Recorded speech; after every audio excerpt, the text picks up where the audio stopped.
মানবতা বিরোধী অপরাধে দণ্ডিত শেখ হাসিনাকে আর রাখতে চায় না ভারত। জুলাই গণ অভ্যুত্থানে সংগঠিত অপরাধের মামলায় হাসিনার মৃত্যুদণ্ডের পূর্ণাঙ্গ রায় প্রকাশের পর নড়ে চড়ে বসেছে ভারত সরকার।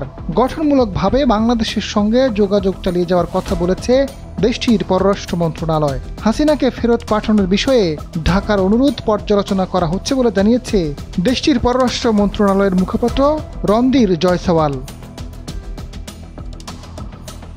ব্রিটিশ বার্তা সংস্থা রয়টার্সের এক প্রতিবেদনে জানানো হয়েছে, বুধবার সংবাদ ব্রিফিংয়ে রণধীর জয়সওয়াল মৃত্যুদণ্ডপ্রাপ্ত হাসিনাকে ফেরত পাঠানোর চিঠি পাওয়ার কথা স্বীকার করেছেন। জয়সওয়াল বলেছেন, শেখ হাসিনাকে ফেরত পাঠাতে বাংলাদেশ থেকে নতুন একটি অনুরোধ এসেছে। আন্তর্জাতিক অপরাধ ট্রাইব্যুনালে তাকে মৃত্যুদণ্ড দেওয়ার পর এই অনুরোধ পাঠানো হয়েছে। 2024 সালের আগস্ট থেকে ভারতে অবস্থান করছেন হাসিনা।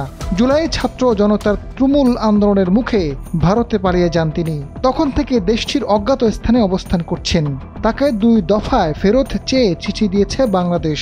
তবে এবারই প্রথমবারের মতো আনুষ্ঠানিকভাবে চিঠি পাওয়ার তথ্য স্বীকার করেছে দিল্লি। হাসিনাকে নিয়ে ভারতের আনুষ্ঠানিক বিবৃতির পর স্পষ্ট হলো, ফাঁসির আসামিকে আশ্রয় দেওয়া নিয়ে বিতর্ক এড়াতে চায় দেশটি। দর কষাকষি করলেও দিন শেষে বন্দি বিনিময় চুক্তি সহ নানা কারণে বাড়তি চাপ অনুভব করছে তারা।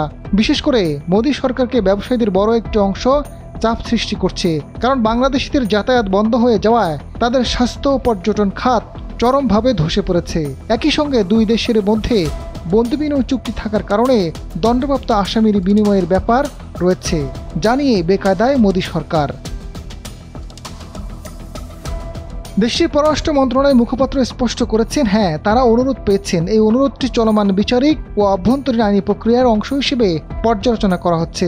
হাসিনাকে ফেরত পাঠানোর বিষয়টিও ভারত পর্যালোচনা করছে, কেননা শান্তি, গণতন্ত্র, অন্তর্ভুক্তি ও স্থিতিশীলতার প্রতি তারা অঙ্গীকারাবদ্ধ এবং এ বিষয়ে গঠনমূলকভাবে যোগাযোগ চালিয়ে যাওয়ার কথা বলছে জয়সওয়াল। এদিকে গত 18 নভেম্বর বাংলাদেশের জাতীয় নিরাপত্তা উপদেষ্টা খলিলুর রহমান ভারতের জাতীয় নিরাপত্তা উপদেষ্টা অজিত দোভালের সঙ্গে একান্ত সাক্ষাৎ করেছেন। ধারণা করা হচ্ছে শেখ হাসিনাকে অন্যত্র সরিয়ে নেওয়ার কিংবা বাংলাদেশে ফেরত পাঠানোর ইঙ্গিত এসেছে ভারতের পক্ষ থেকে। আজাদ ফারুক, সময়ের আলো।